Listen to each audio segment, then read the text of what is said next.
صفي الله ذاك ابن عيسى أبا سداد ثم المقال ولي الله غاص الورى قدوة القدر يا سيدي يا رسول الله يا من له جاء عند الله إن المسلمين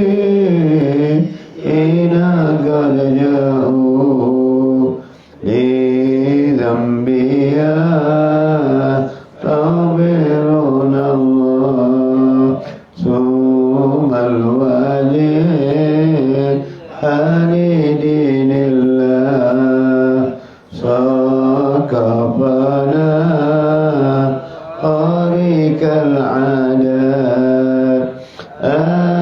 السيدة كامل الأواب العيدر مظهر الكتب يا سيدي يا رسول الله يا من له جاء عند الله إن المسلمين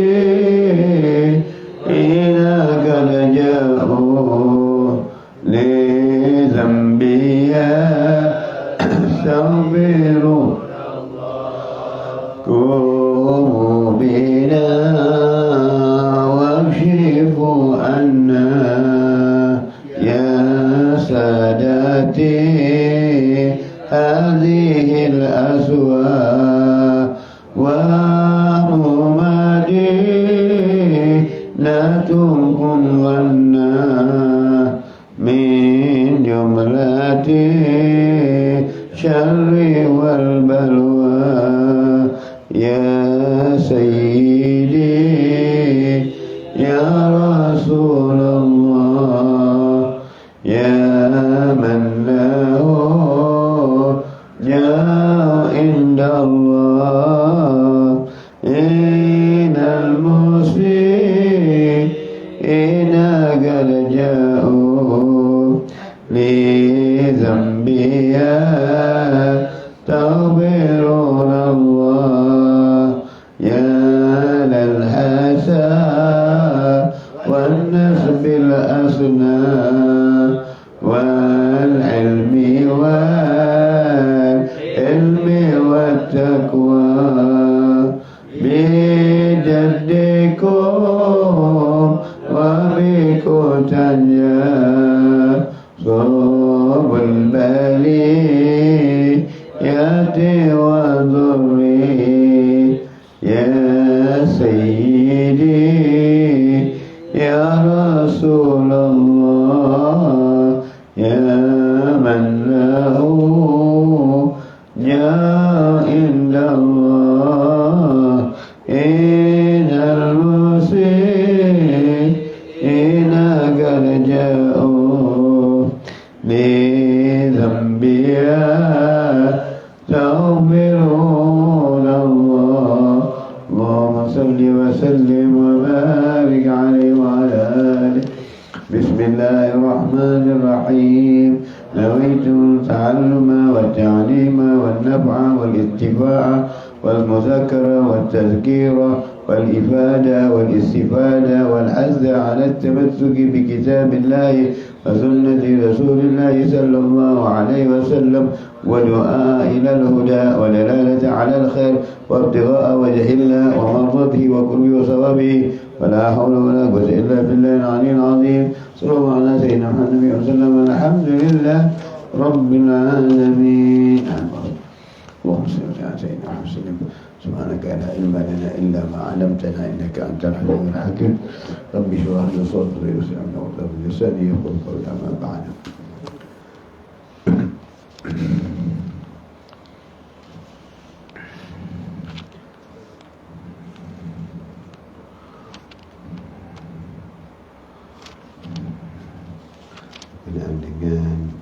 juga.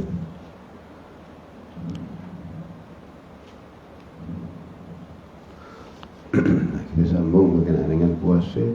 Kalau tak silap kita bersamaan dengan diriwayatkan.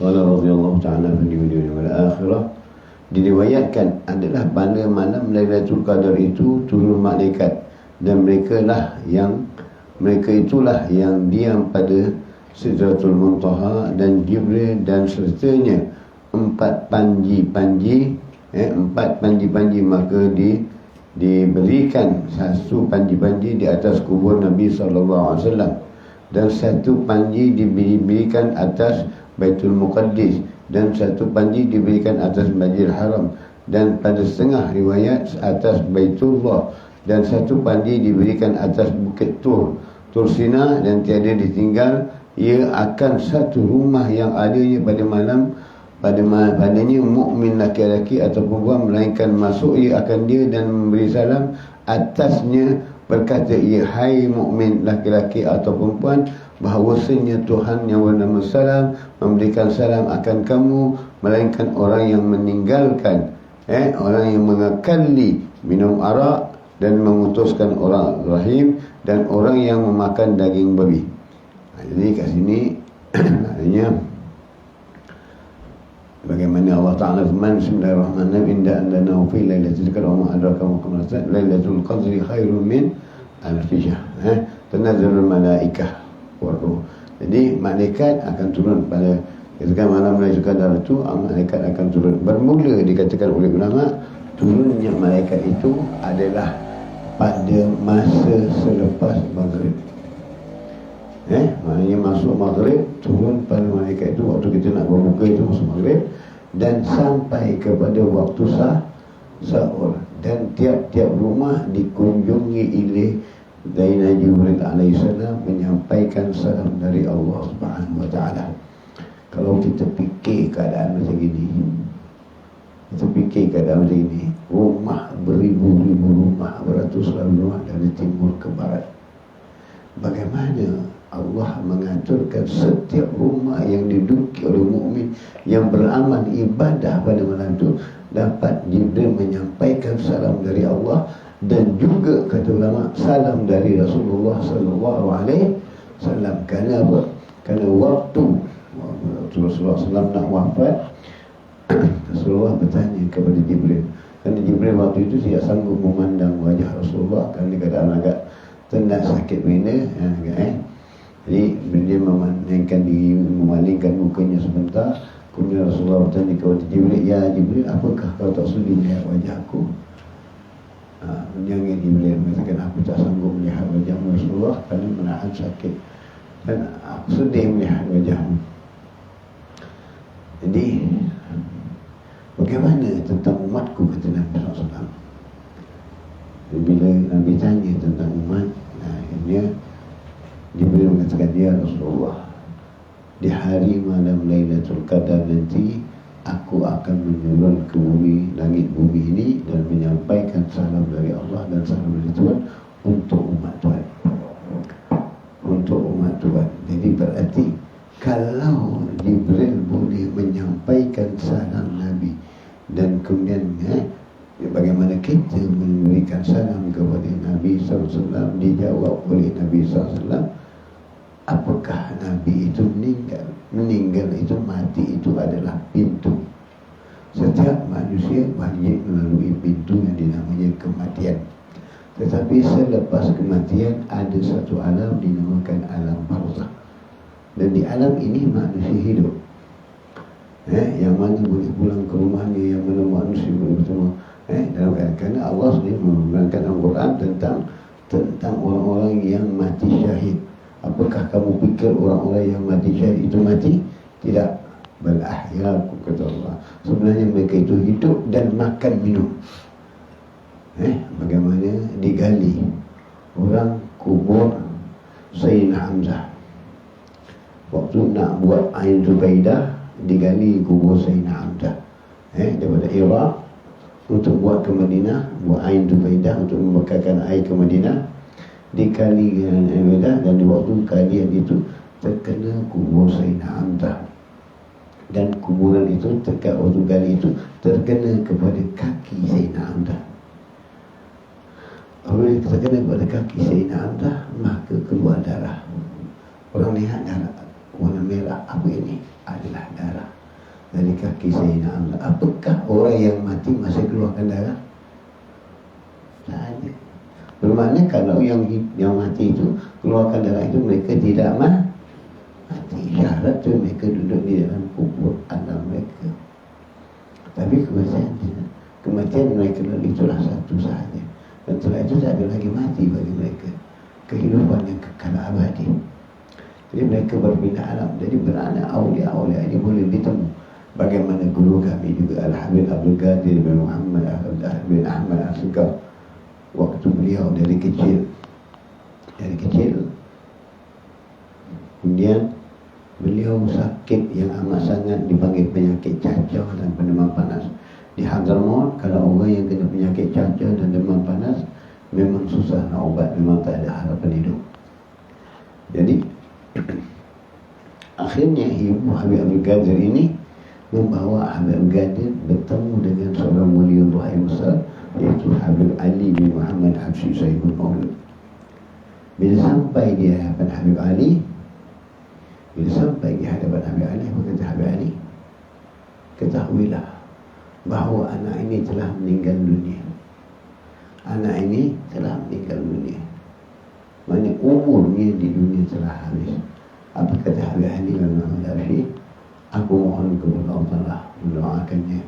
Mohon Allah Ta'ala memberikan dia dengan umur alim bertah. Tapi boleh bawa dalam kehidupan dunia. Ini yang kadang-kadang kita tak masuk akal. Bagi akal kita yang tak sempurna, yang tak faham, tak masuk akal. Tapi adalah kerja Allah. Bagaimana? Kita tengok sendiri. Satu tempat yang jauh, yang kita tak tahu ini balik bukit. Kita pasang kamera di sana. Di sini kita dapat melihat apa yang berlaku di sana, kita dapat melihat di sini. Dan boleh dipancarkan di TV dan segala-galanya. Itu pekerjaan manusia untuk alam dunia. Tetapi ini alam barzakh. Maka alam barzakh itu pekerjaan Allah Subhanahu wa Ta'ala. Pancarannya lebih hebat. Pancarannya lebih hebat. Tak pakai satelit yang ada. Satelit biasa tak ada dalam kepada mereka. Tetapi satelit mereka itu adalah hubungan Allah dengan mereka. Hubungan mereka dengan Allah, hubungan mereka dengan Rasul Allah. Itulah satelit mereka. Itulah gelombang-gelombang yang dikatakan nur-nur. Cahaya-cahaya yang memantau, cahaya yang menyambungkan mereka dengan Allah Ta'ala dan Rasulullah dengan berkat zikir dan selawat kepada Nabi SAW. Jadi bermakna walaupun Rasulullah telah wafat, tetapi maknanya kalau kita kata dalam bahasa Arab, kenapa kita baca? Kita tak baca Assalamualaikum, ataupun kita tak baca dalam tahiyat Assalamualaika. Alaika itu bermakna seolah-olah kita berhadapan, bercakap dengan orang itu. Kaifahaluka, bagaimana kamu, di hadapan. Bukan. Jadi bermakna kita bercakap itu di hadapan Rasulullah SAW, dan Rasulullah dengar apa yang dan di mana percakapan kita. Ini bagaimana terjadi kepada Imam bin Al-Haddad. Apabila nanti Assalamualaikum tak didengar jawapan dari Rasulullah SAW, bagaimana Imam Halil Qasar bila baca Assalamualaikum tak didengar jawapan dari Rasulullah SAW, mereka tidak beralih daripada Assalamualaikum. Mereka tidak beralih daripada Assalamualaikum wa ala ibadillah. Jadi apa lagi pada malam Lailatul Qadar, Jibril membawakan panji-panji dan turun ke bumi menyampaikan salam Allah dan menyampaikan kepada manusia anak Rasulullah SAW. Jadi malam itu kalau kita beribadah, apa ibadahnya tak kira. Beramal soleh yang melakukan ketaatan daripada maghrib sampai isyak. daripada semua sampai subuh jadi derajat. Jadi malam-malam itulah kita hidupkan. Jadi kalau malam itu ditempatkan malam 21, masjid penuh malam 21 je. Kalau dia kata malam 23 je masjid penuh, atau malam lain tak penuh lagi. Sebab itu Allah tak berikan tahu malam 21, 23, 25, 29. Tidak diberitahu, tetapi termasuk adalah malam-malam yang ganjil. Dan pasti berlaku malam Lailatul Qadar. Ada alamat-alamatnya telah dinyatakan dengan udara yang sejuk di siang hari, tak berapa panas, keadaan tenang, dan malam tak ada bunyi sarakan anjing, tak ada bunyi hiruk pikuk dan sebagainya. Dan banyak kejadian-kejadian yang aneh. Itu kalau Allah nak membukakan kepada kita, kita akan dapat lihat bagaimana yang Allah berikan, yang Allah dapat melihat sedikit-sedikit daripada yang ada. Alhamdulillah. Itu apa kata kurnia Allah Subhanahu Wa Taala. Banyak pernah terjadi, bukan malam Lailatul Qadar sahaja, pernah sendiri bagi kami mengalami satu malam dinamakan malam Nisfu Sya'ban. Di kami waktu di Johor, malam Nisfu Sya'ban ini kita berziarah ke kuburan. Ini ziarah ke kuburan, dan termasuklah makam yang kita hadiri. Salah satu makamnya adalah makam Habib Salim bin Ahmad Al-Attas, iaitu mufti Johor yang pertama. Kita datang ziarah. Jadi di keliling makamnya ada pokok besar dan tinggi. Pokok apa namanya? Pokok terbesu. Kita tahu lah pokok terbesu besar dan tinggi. Di waktu kita masuk ke dalam lorong itu, saya lihat pokok itu turun begini, dan kita boleh pegang pokok itu, kita boleh capai daunnya.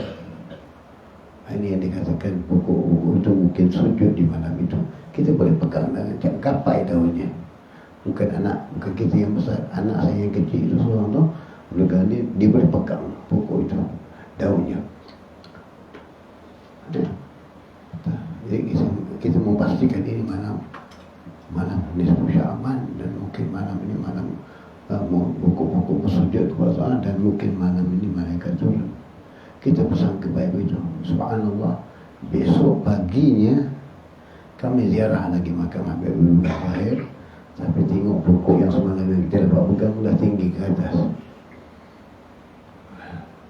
Keanehan yang kita alami salah satu daripadanya yang banyak yang kita alami, yang ada berjumpa juga malam-malam yang begitu. Jadi mudah-mudahan penting kita niatkan di hati kita, kita terangkan hati kita, insya-Allah Allah buka jalan kita.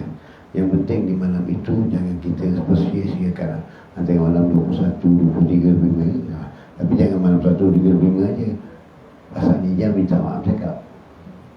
Puasa yang sini hari Rabu, puasa yang sini hari Senin. Jadi kita tak tahu mana itu. Kita tak tahu malam tu macam tu. Kata dia, kita hari dia yang betul. Kata dia, puasa dia yang betul, kita tak tahu. Jadi akhirnya apa yang kita buat? Kita hidupkan keseluruhan malam itu. Jadi kalau berlaku malam Lailatul Qadar, kita tak ada kerugian. Kita hidupkan di semua malam itu dengan amal ibadah, bukan banyak. Bagi guru kami mengajar kami, di antara akhir malam itu banyakkan salat tasbih. Satu. Kedua, penuhi witir. Penuhi witir, kalau kita sembahyang witir biasa 3, penuhi witir dengan 11. Kemudian tadarus Al-Quran atau zikir-zikir yang lain masing-masing dengan pembawakannya lah. Tapi maknanya malam itu hidupkanlah.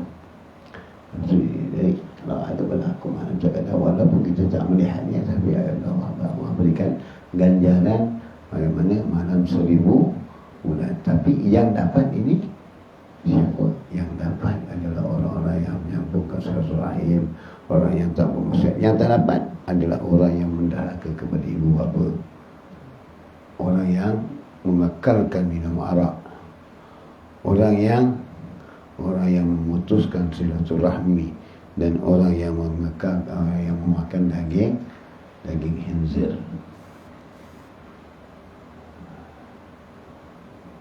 Yang takut kita kata kita tak makan. Hari tak makan, memang kita tak makan lagi, tapi kita tak makan. Tetapi dalam pemakanan kita hari ini dicampur dengan macam-macam. Itulah yang kita harus berhati-hati dalam pemakanan kita.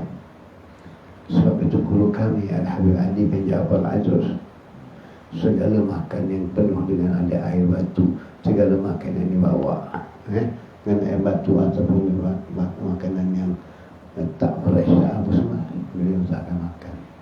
Beliau tak akan cuit. Beliau hanya makan benda yang bersih, ayam kampung. Beliau akan makan kambing yang disembelih, fresh, air batu tak makan. Beliau akan makan ikan yang dipancing di sungai atau dipancing di laut yang tak kena air batu.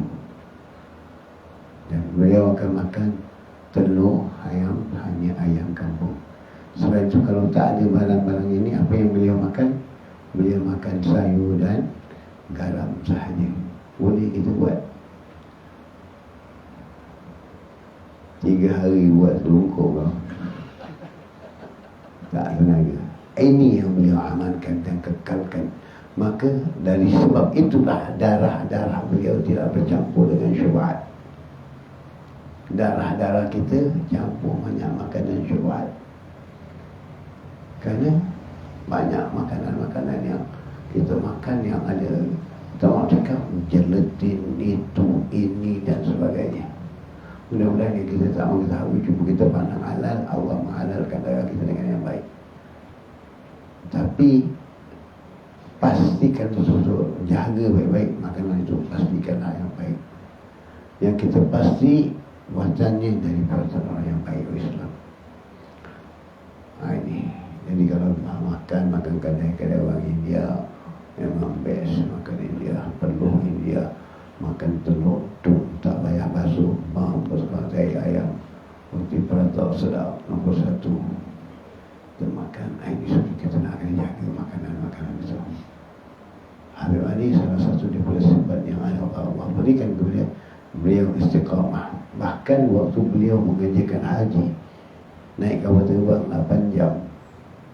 Perjalanan antara Malaysia sampai Jeddah 8 jam lebih. Diberi makan 1, diberikan air 1 pun dia tak makan. Kita beli lagi, bukan makan, beli lagi. Kalau naik Asia beli lagi. Kapal terbang pantai lagi, tak ada keraguan. Beliau tak juga langsung duduk sampai ke tempat yang dituju, makan. Inilah salah satu perjalanan yang Allah berikan beliau, kerana beliau istiqamah dengan beliau punya makanan. Tidak makan sembarangan-barangan.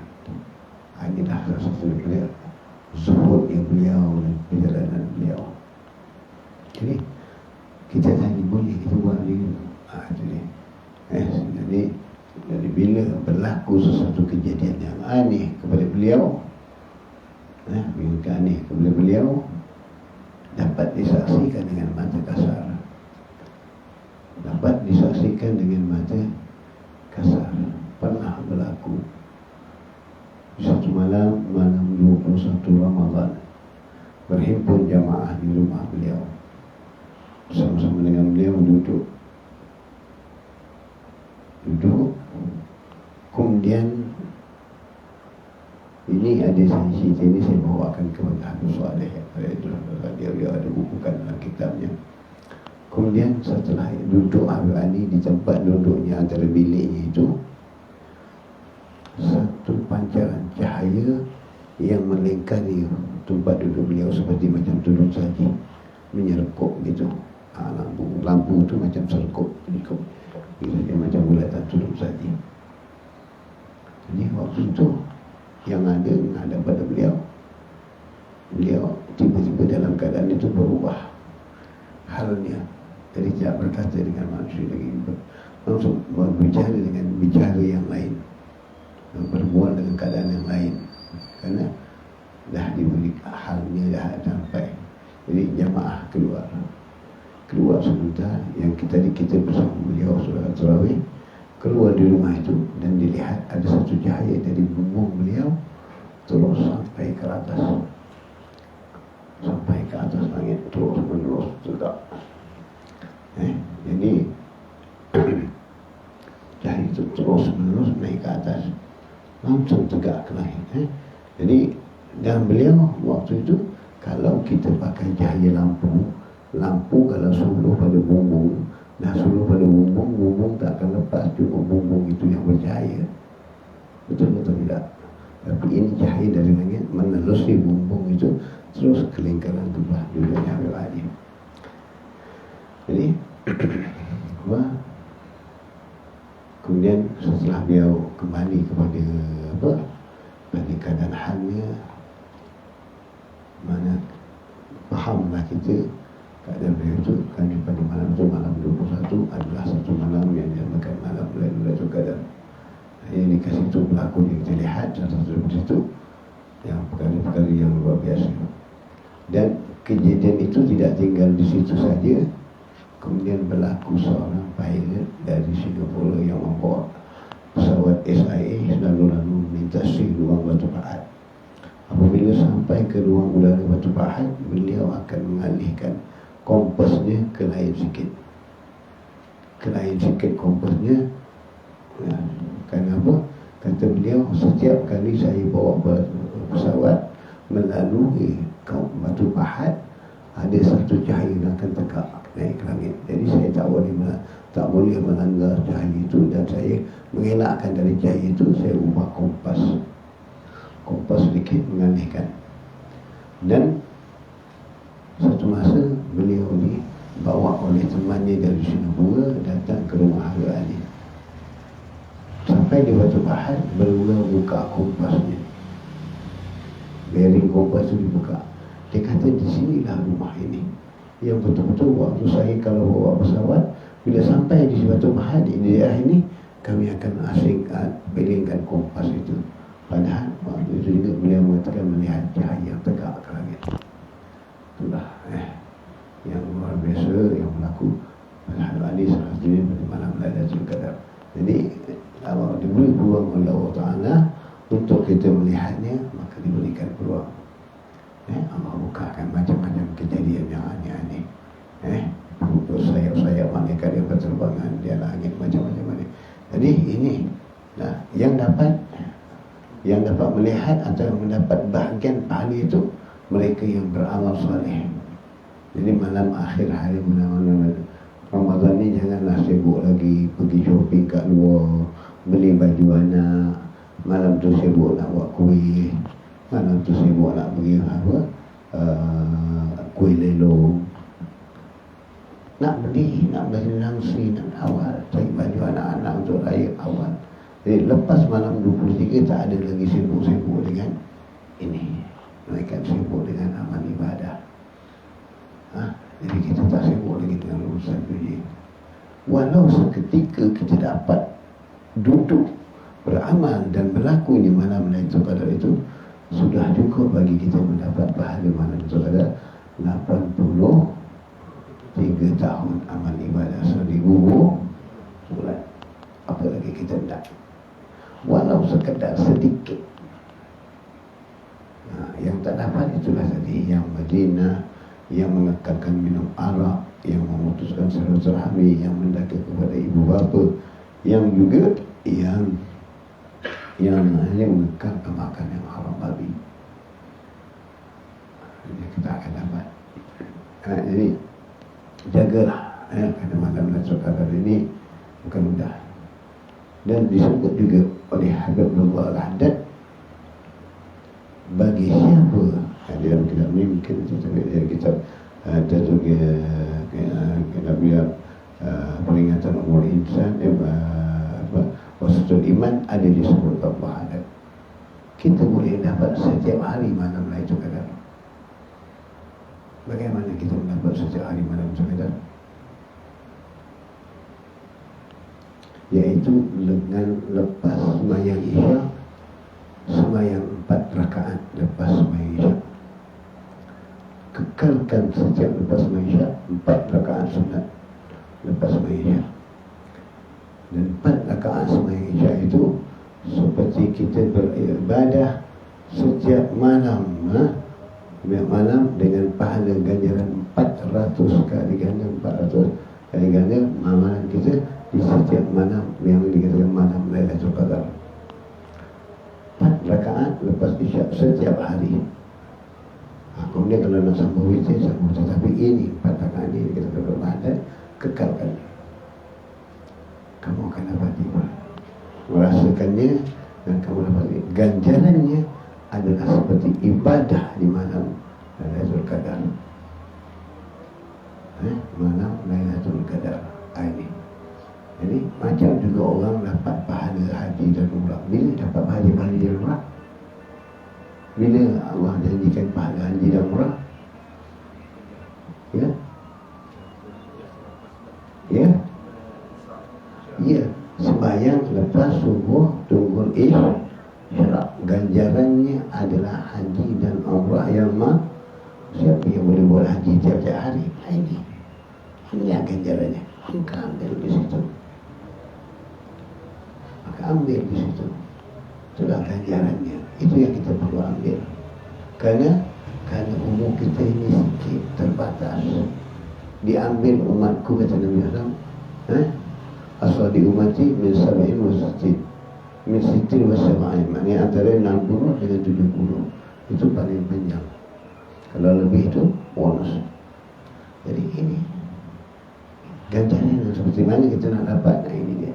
Dulu kita bermaksiat, dulu kita lupa amal ibadah, dulu kita tinggal, dulu kita di kaki padang bola, kita di kaki sepak takraw, kita di kaki badminton, kita di kaki siap malam maghrib main badminton, main bola sepak, main ini, main itu. Hari main berenang, main rugby, main apa. Sekarang masuk kita dah tak ada. Sedikit yang masuk inilah yang kita tampal dengan ibadah.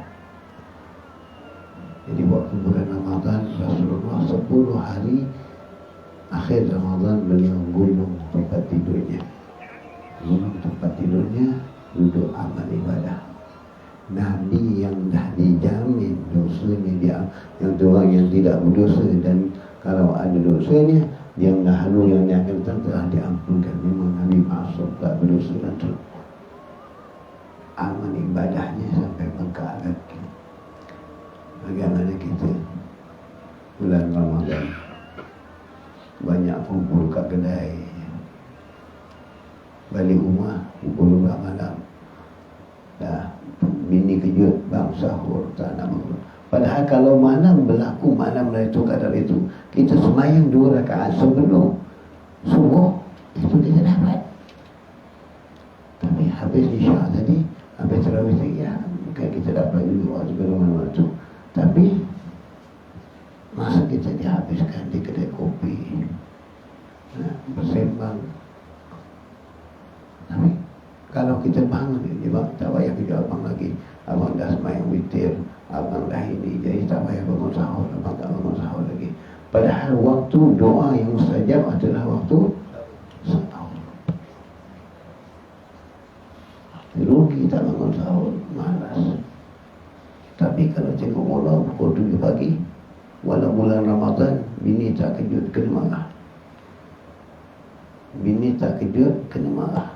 Pasal nak tengok bola pukul 3 pagi, nak sahur pukul 5 pagi belum subuh pun tak boleh bangun.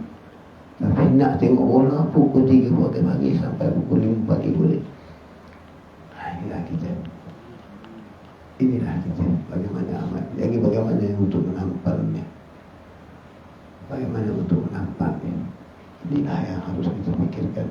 Ini yang Allah Ta'ala beri ganjaran-ganjaran seperti ini untuk menampal ilmu kita yang telah kita habiskan waktu lama. Diberikan sembahyang isya umur, diberikan salat awabin sebanyak lepas maghrib 6 rakaat. Setiap 2 rakaat pahalanya seperti 12 tahun. 6 rakaat bermakna satu malam seperti 72 tahun. Minta maaf, 1 rakaat 2 tahun. Jadi kalau 6 rakaat 12 tahun. 12 tahun 1 hari. Besok mayang lagi 6 rakaat 2 hari. Kalau 360 hari kali dengan 12 tahun dah berapa umur kita? Lebih daripada umat Nabi Nuh. Inilah ganjaran yang Allah Ta'ala berikan kepada umat Muhammad. Tapi kita leka, kita tak petik, kita tak ambil, kita biarkan waktu itu dengan sia-sia. Padahal masanya tak lama. Lepas maghrib, sembahyang sudah lepas maghrib, ba'da 2 rakaat, sambung lagi 6 rakaat untuk sunat awabid. Jadi katakan sunat awabid itu menjadi 6 rakaat. Setiap 2 rakaat, setiap 6 rakaat itu 2 rakaat itu 2 tahun. Jadi kalau 6 rakaat 12 tahun. Satu hari umur 12 tahun ditambah. Kalau 360 hari sudah 3,000 lebih. Umur kita dah seperti umat Nabi Allah Nuh, lebih lagi. Ganjaranlah ini yang Allah bangga. Sebab itulah layaknya. Apa? Ya. Sebab itulah layaknya Allah meletakkan umat Muhammad masuk syurga terlebih dahulu daripada umat lain. Kerana ganjaran ini. Kalau dipikir umat Muhammad umurnya berapa amalnya, tetapi kerana ganjaran yang diberi begitu besar, maka layaklah umat Muhammad masuk dahulu. Walaupun mereka umat yang terkemudian, tapi mereka lah umat yang masuk dahulu ke syurga daripada umat-umat yang lain. Kerana ganjaran ini Allah melebihkan umat Muhammad. Kita tak nampak. Yang kita nampak bajet kira-kira akaun ini yang kita nampak. Ini akaun kita tak nampak, kita tak buka. Inilah ganjarannya, inilah kemuliaannya. Sebab itu umat Muhammad dapat masuk syurga awal, mendahului umat-umat yang lain. Kerana ini Allah rizqkan, Allah berikan simpanan untuk kita. Tapi kita biarkan, kita tak ambil, kita tak pedulikan, kita pandang remeh. Sebab kita tak rasakan kekesalan. Bila kita rasakan kekesalan, yaumah tuhadisu akhbarah, bila bumi menjadi saksi di yaumul kiamah, mengkhabarkan apa yang kita lakukan satu persatu di muka bumi ini, barulah kita rasakan penyesalan tadi, apa yang kita telah tinggalkan dan tak buat. Sesal dahulu pendapatan, sesal kemudian tak. Jadi kuntu ya laitani turaba. Ya Allah, kalau Kau kembalikan aku jadi tanah lagi baik daripada Kau berikan aku melihat nikmat-nikmat syurga, tapi aku tak dapat masuk ke surga. Apa lagi? Apa yang lebih berguna pada itu? Apa yang ada faedahnya lagi? Ini yang kita fikirkan. Kita tak disekat dengan untuk berkhidmat, kita tak disekat masa, tetapi bahagikanlah masa itu kepada 4 perkara kalau tidak saya.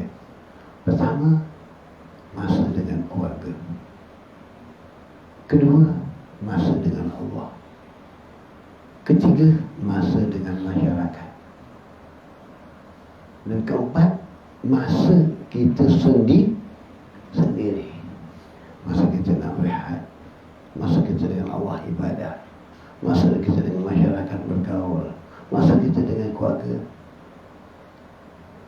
Kau ni keluarga kita, kerabat kita, ziarah dan sebagainya. Ini dia. Jadi masa itu 24 jam dibagi ke bagaimana? Kita yang membagi, kita yang menjodoh. Begitulah pembagian dalam menemui malam Lailatul Qadar. Kita baca sikit lagi ya. Kemudian apa kata Jibril?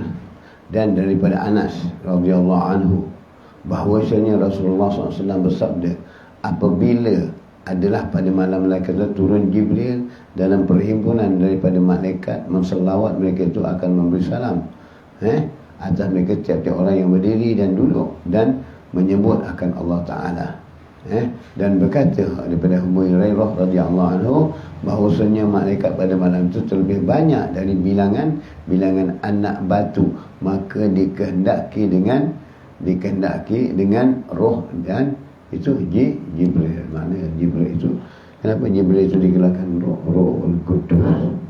Maknanya kemuliaan bagi Jibril. Kenapa Jibril digelarkan Rohul Qudus?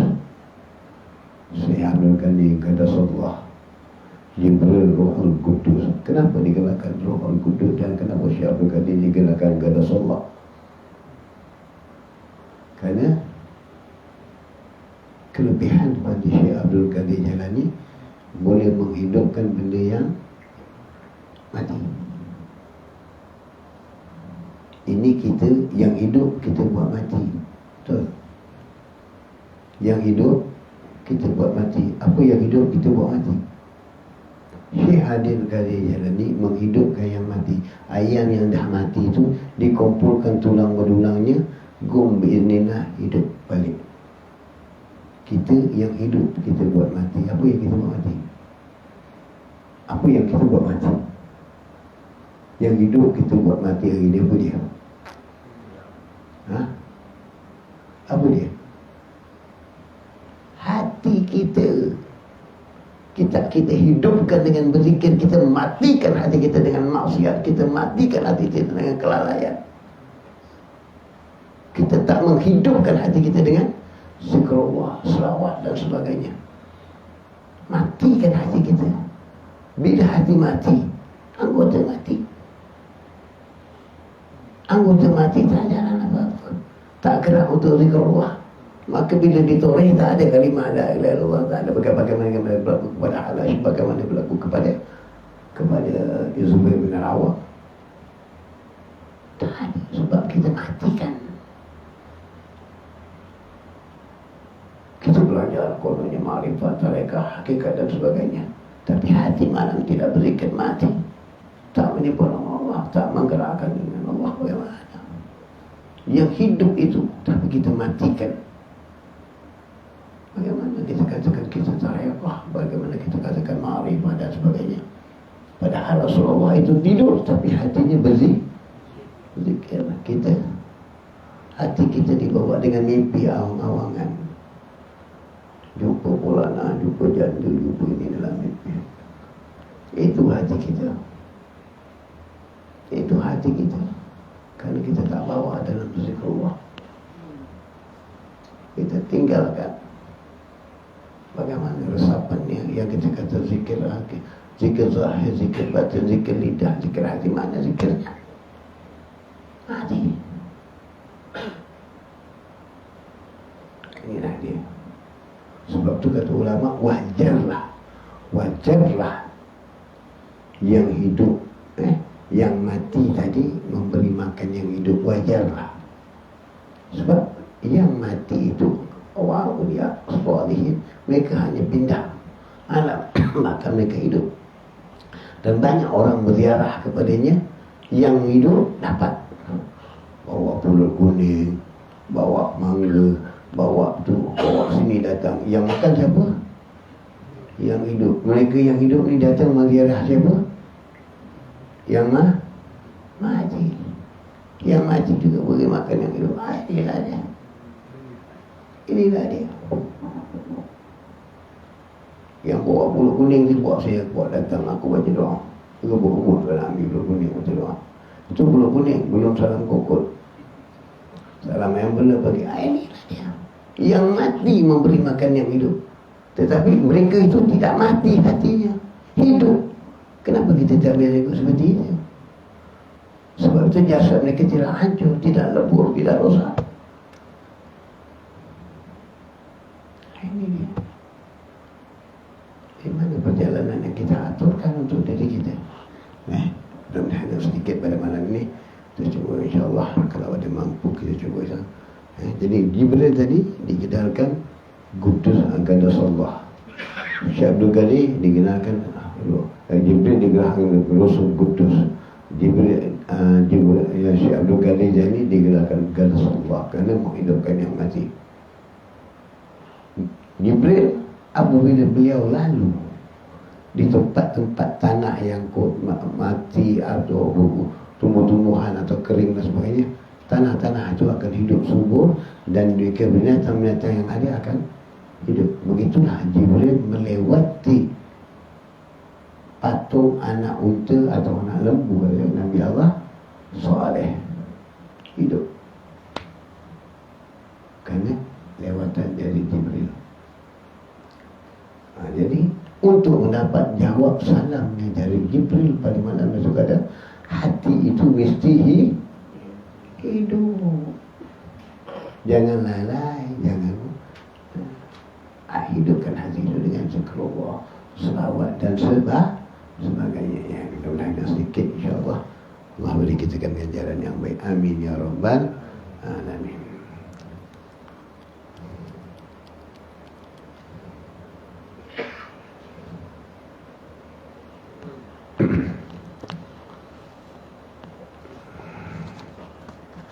Ya, kita sambung sedikit dengan Ibn Athaillah.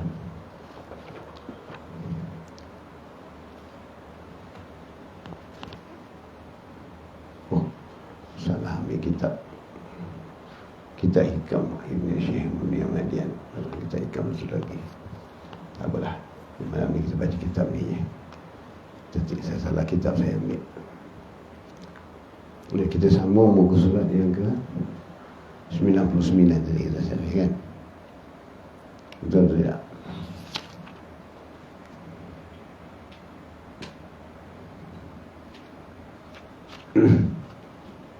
Ketahuilah. Betul. Muka surat 98 betul.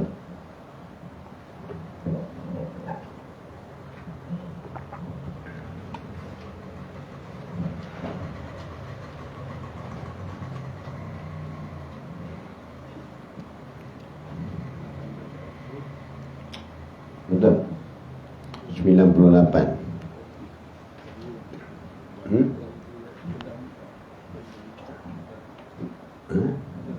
Yang ditulis bawahnya ketahuilah, ketahuilah, Allah Taala wa nafa'ana bid dunya wal akhirah. Ketahuilah bahawa tidak semua orang mampu menyesuaikan diri dalam urusan zahir batinnya kepada Quran dan Sunnah. Nampak? Tadi kita baru cakap, sekarang Allah terangkan terus. Dan hal ini khusus bagi ulama yang kuat, ulama yang punya yang kuat. Jika engkau tidak mampu melakukannya, maka hendaklah engkau merujuk keadaanmu kepada orang yang Allah Ta'ala perintahkan dirimu untuk kembali kepadanya. Jadi siapa? Kita kembali kepada ulama, kita kembali kepada awliya-awliya salafus salihin. Kita tak mampu membuatnya, tapi kita mendekati mereka dengan mengambil keberkahan, dengan mengambil tabarukan. Inilah kata buah hadap. Kita tak mampu, tetapi kita mengambilnya. Bagaimana Allah Ta'ala berfirman, was'alu ala zikri in kuntum la ta'lamun. Maka bertanyalah kepada orang yang mempunyai pengetahuan jika dirimu tidak mengetahui. Maka kepada mereka, dengan ulama, tanya kepada mereka, rujuk kepada mereka, apa amalanmu, dan juga ikuti mereka. Jika tidak mampu, sekadar yang kamu mampu, ambil keberkahan dari mereka. Jangan kita sisihkan. Begitulah pesanan yang dilakukan oleh Luqmanul Hakim kepada anaknya. Wahai anakku, hendaklah engkau bertalaqi dengan gurumu lutut bertemu lutut. Ini kata Luqmanul Hakim kepada anaknya. Hendaklah kamu bertalaqi dengan gurumu, duduk lutut bertemu lutut. Kita hari ini majlis ilmu bukan duduk kat depan, duduk kat belakang. Sayup-sayup. Kalau speaker kuat boleh dengar, speaker tak kuat dah dah. Buku catatan pun tak pernah bawa, tak tulis ingat. Bila time tua langgar batu lupa, buku catatan pun tak ada. Ini kata hari-hari, buku catatan pun tak ada. Bila lupa, kalau kita lupa, kita ada catatan. Kita dah tua, kita tak boleh baca. Luar dunia kita, waris kita boleh baca. Ini dapat diperpanjangkan. Tapi kalau kita tak ada catatan, waktu kita nyanyi, waktu kita lupa, apa yang kita ingat lagi? Tak ada kesan bagi apa kita ada siapa. Tapi kalau ada catatan, sebab itulah lihat bagaimana Imam Syafi'i belajar dengan Imam Malik dengan catatan, walaupun dengan papan hitam yang sekeping ya. Jangan ditinggalkan. Kenapa? Itu perluan. Itu Kemudian apa kata Allah ada lagi? Ahli zikir adalah mereka lah para ulama yang mengenali Allah dan agamanya, yang mengamalkan ilmu mereka hanya kerana Allah Subhanahu Wa Taala, menjauhi dunia. Mereka adalah orang yang tidak dilalaikan oleh perdagangan jual beli dari mengingati Allah. Mereka duduk dalam perdagangan seperti Suri Sagati, seperti Imam Abu Hanifah duduk dalam perniagaan, tapi tidak melalaikan mereka dalam perniagaan. Kenapa? Hati tetap berzikir kepada Allah. Mereka tidak berjual beli, hati mereka tetap berzikir kepada Allah. Ini mereka tidak dilalaikan dengan dunia.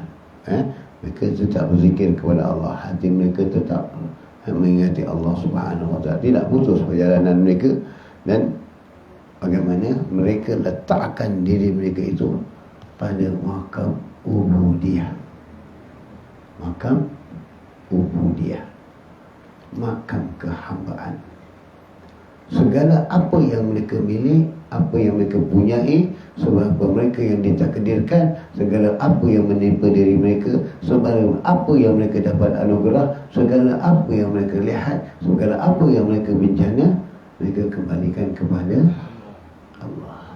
Itu letakkan diri mereka ubudiyah. Bila ada makam ubudiyah, insya-Allah jadi sifat wara' dan tawaduk, mudah-mudahan Allah membukakan makam uluhiyah. Jadi bukan mudah untuk meletakkan diri di suatu tempat kehinaan, bukan mudah. Hari ini siapa yang nak letakkan diri di tempat kehinaan? Masuk saja kau tak kenal aku siapa. Kau belum tahu aku penyanggul kampung dusun. Kau tak kenal aku siapa. Oh, ini salah, tak boleh dimaafkan. Ini bahaya, aku tak boleh maaf. Siapa kau? Siapa kau yang tahu? Siapa kau yang berkuasa? Siapa kau yang kasar? Siapa kau yang sombong? Tanya dirimu. Tanya dirimu, siapa kamu? Di mana perjalanan kamu dan akan ke mana kamu? Tanya. Kenapa nak sombong? Kenapa nak bongkak? Kenapa nak marah-marah? Tak dengar kata, oh ini orang tak dengar kata marah, sombong, bongkak gitu loh. Oh dulu aku tolong tak sedar diri. Oh, bangkit membangkit dan sebagainya. Mana amalan kita? Mana tarikah kita? Mana pimpinan kita?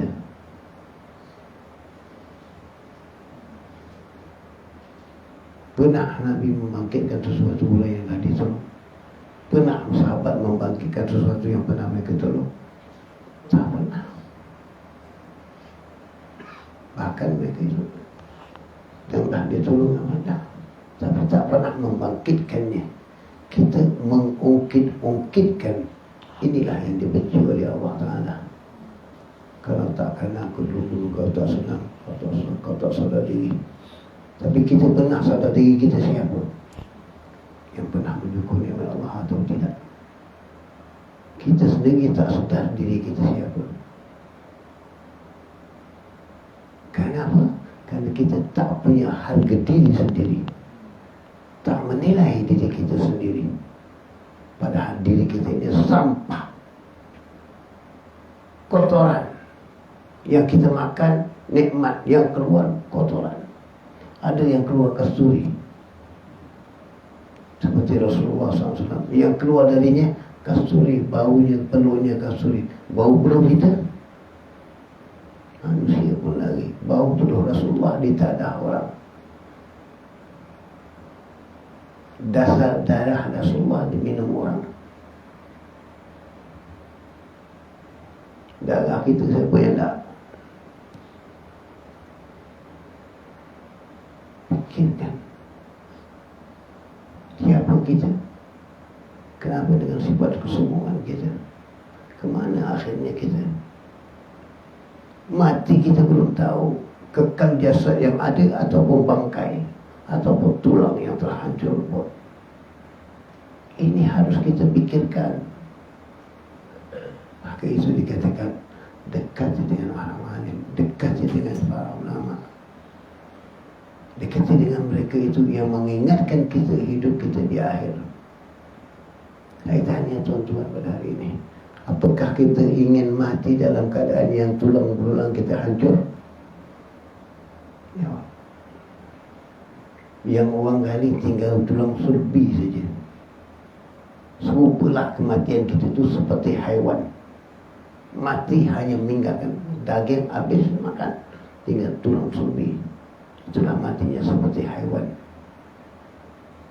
Haiwan mati di tanam, tanam mati. Karena berpindah alam tadi di tanam hancur. Tetapi ada yang berpindah tanam duduknya 100 tahun di dalam tanah, ada yang tak hancur, ada tidak? Ada tidak? Apakah kita tidak ingin seperti itu? Ingin bagaimana diri kita? Kita tanya diri kita, apa persediaan kita? Apa amalan kita? Kenapa kita dengan kesombongan? Kenapa kita dengan kebongkaran? Dengan tak sadar diri? Tanya diri kita. Bawa zikir, bawa tarekah, apa yang kita amalkan dari tarekah dan zikir kita? Yang keluar daripada kita bangkai kotoran, kata Sayyidina Ali. Yang kau makan keluar kotoran, yang kau mati bangkai. Lepas 3 hari orang hidup, orang tinggal. Apa yang ada pada diri kita? Renungkan.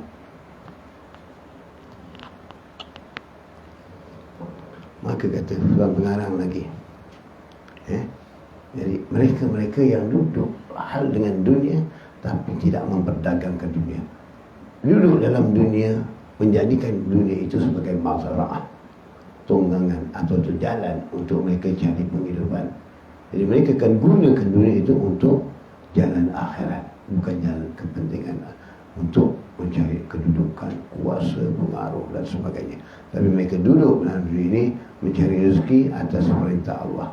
Mereka mencari sesuatu itu untuk dibagikan sedekah. Mereka cari sesuatu itu untuk diinfakkan, bukan untuk kepentingan sendiri. Ini dia.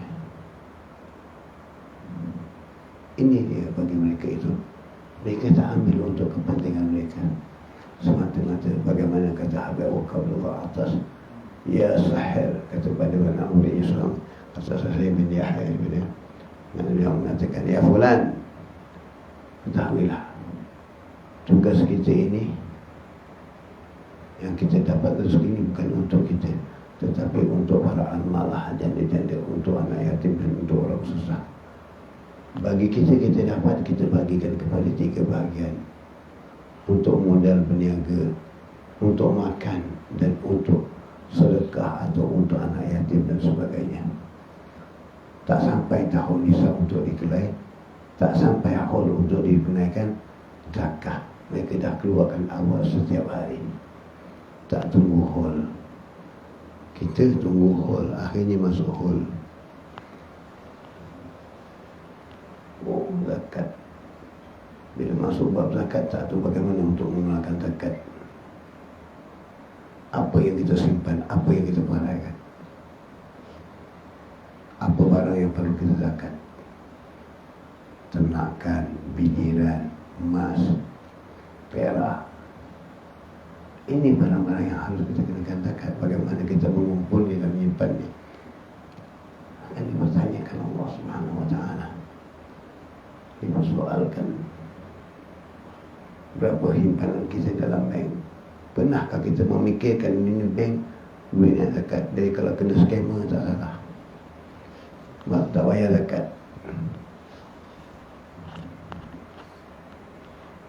Kita lupa urusan Allah. Jadi Allah kembalikan ke dia, ingat urusan Allah dahulu. Kerana kita lupa urusan Allah, kita tak ingat yang kita simpan itu untuk zakat dan sebagainya.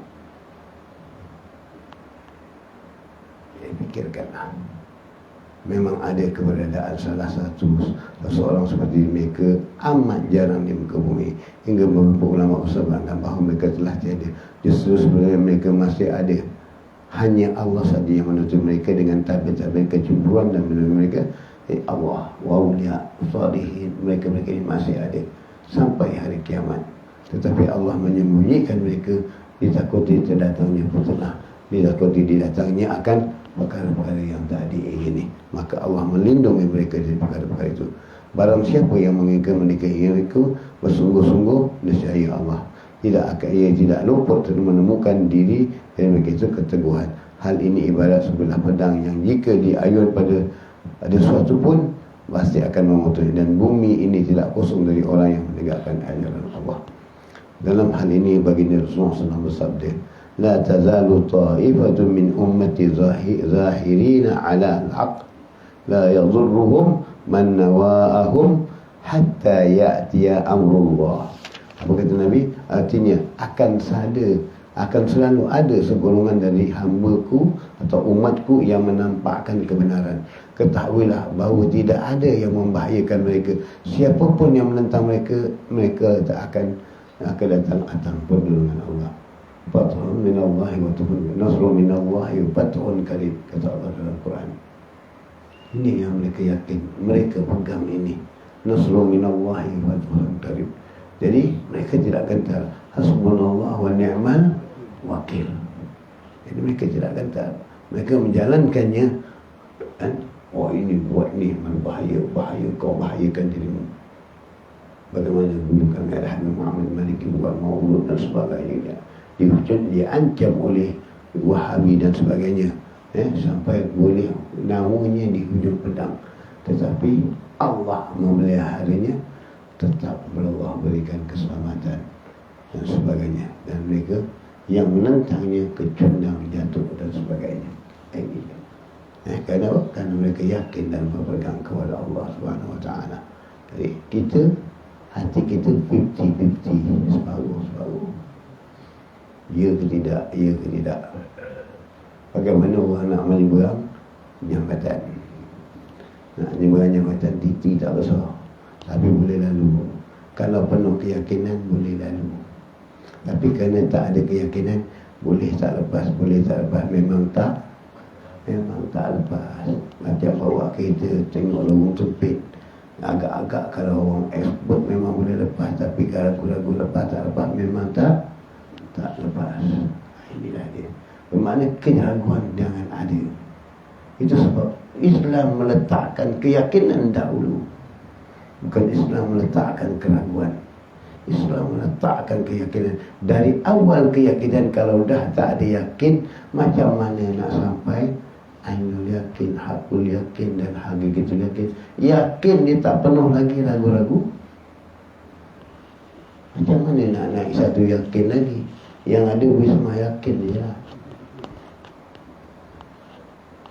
Bagaimana akan dapat yakin yang lain kalau satu yakin ini masih ngamu dalam keraguan, masih kita dalam keraguan? Bagaimana nak dapat yang yakin lagi? Inilah dia. Maka itulah ulama mengajar kita dengan jalan penuh keyakinan, menyerahkan diri kepada Allah Subhanahu Wa Taala. Bagaimana Allah Taala mengatakan, wa may yattaqillaha yaj'al lahu makhrajan min haitsu la yahtasib. Orang-orang yang menyatakanlah, yang bertakwa, yang menyerah diri kepada Allah Subhanahu Wa Taala, maka sesungguhnya aku menjaga mereka, aku memberikan mereka rezeki tanpa diduga. Wa man yatawakkal fahuwa hasbuh. Dan mereka yang berserah kepada Allah Taala, aku menjaga dengan baik. Apa lagi takut? Ini bukan manusia cakap, ini Allah firman. Mana keyakinan kita? Itulah. Kerana kita banyak keraguan. Jadi bila keluarkan zakat lebih, biar income tax tak payah takut. Sebab pasport kena tahan, tak boleh pergi luar negeri. Income tax takut kalau tak bayar betul. Tapi zakat tak bayar betul, tak pernah takut dengan Allah. Itu hak orang Islam. Tak pernah takut dengan Allah. Untuk mengeluarkan zakat tak betul, tak pernah takut dengan Allah. Pasal itu hak Islam. Income tax untuk kerajaan, tapi takut pasport kena tahan, tak boleh keluar negeri. Ini besok pasport kena tahan, tak masuk syurga. Mana lebih besar? Ini akhirnya di dunia, tapi ini akhirnya di akhirat. Pilihlah. Jangan dikatakan orang yang bijak, bukan bijak di sini, bijak di sana. Maka itulah bijakkan diri dekat sana, bukan bijakkan diri dekat sini. Mudah-mudahan yang sedikit pada malam ini Allah mengampunkan dosa-dosa kita, Allah mengangkat derajat kita, dan mula-mula Allah memberikan panduan hidup kita, dibimbingi terus oleh ulama shalihin dan dibimbingi terus Nabi sallallahu alaihi wasallam. Amin ya rabbal alamin. Bismillahirrahmanirrahim. Alhamdulillah rabbil alamin wassalatu wassalamu ala sayyidina Muhammadin wa ala alihi wa sahbihi ajmain. Rabbana anfa'na bima 'allamtana, rabbi 'allimna alladhi yanfa'una, rabbi faqihna wa faqih ahlana wa qarabati lana fi dinina ma ahli kutri unsa wa zakar. Rabbi wafiqna wa fikum lima tartadi qawlan wa fi'lan karama warzuqi kulla halalan da'ima wa akhila azkiya 'ulama nahdha bi khairi wa nahfa kulla shar. Rabbana aslih lana kulla shay'in wa ajir bi ridha minka al-'uyun waqdi 'anna rabbana kulla diyun qabla an ta'tiyana rusulul manun waghfir anta akraman satar. والصلاة الله تكشى المصطفى منحل الحق دعانا والوفا بكتاب في للناس شفا وعلى الآل كرام شرفا وعلى الصحب المصابيح القرى. اللهم اهدنا بهدى واجعلنا ممن يسارع في رضا ولا تولنا وليا سوى ولا تجعلنا ممن خالف أمرك وعصى. وحسبنا الله ونعم الوكيل ولا حول ولا قوة إلا بالله العلي العظيم. وصلى الله على سيدنا محمد وسلم والحمد لله رب العالمين. يا ربنا طلبنا بأننا تركنا وأننا أسرفنا على لظى أشرفنا فتوب علينا توبة تغسل كل حوبة واستر لنا العورات وآمن الروعات واغفر لوالدينا ربي ومولودينا والأهل والإخوان وسائر الخلة وكل ذي محبة أو جيرة أو صحبة والمسلمين أجمع. آمين ربي فاسمع فضلا وجودا منا لا باكتساب منا بالمصطفى رسولي نحظى بكل سول. صلى وسلم ربي عليه عد الحب وآله وصحبه إدادة الصحب والحمد للإله في البدء والتناهي. أبدل ما قلت أنا ونبينا من قبلي لا إلا الله لا إله إلا الله لا إله إلا الله محمد رسول الله صلى الله عليه وسلم كلمة حق عليها نحيا وعليها نموت وعليها بنواصل إن شاء الله تعالى ننزل من حمدك يا أرحم الراحمين. اللهم صل معها بقلوبنا واغفر بها ذنوبنا واصلح بها شؤوننا ويسر بها أمورنا وارفعنا وانفعنا بها يوم لا ينفع مال ولا بنون إلا من أطى الله بقلب سليم. سر الفاتحة.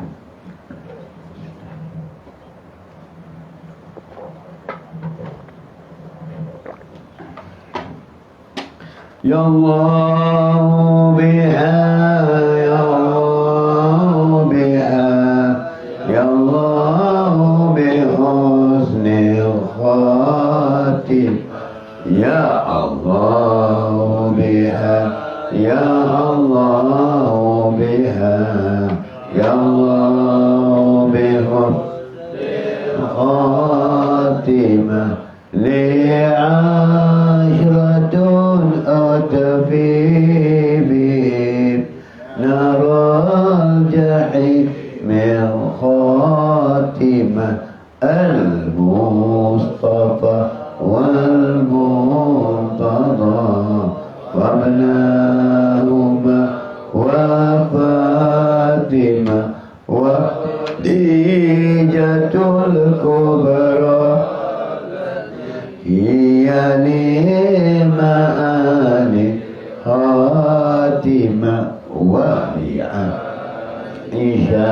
ذات الجمال أم الكمال العالمة وببنت عمران أم سلام تزال راهمة وبآسيا من أصبحت من كل حقل سالمة وبحق جبريل الأمين على صحائف تامة خيرة ودغيرة في الحشر يوم الطامة وكذا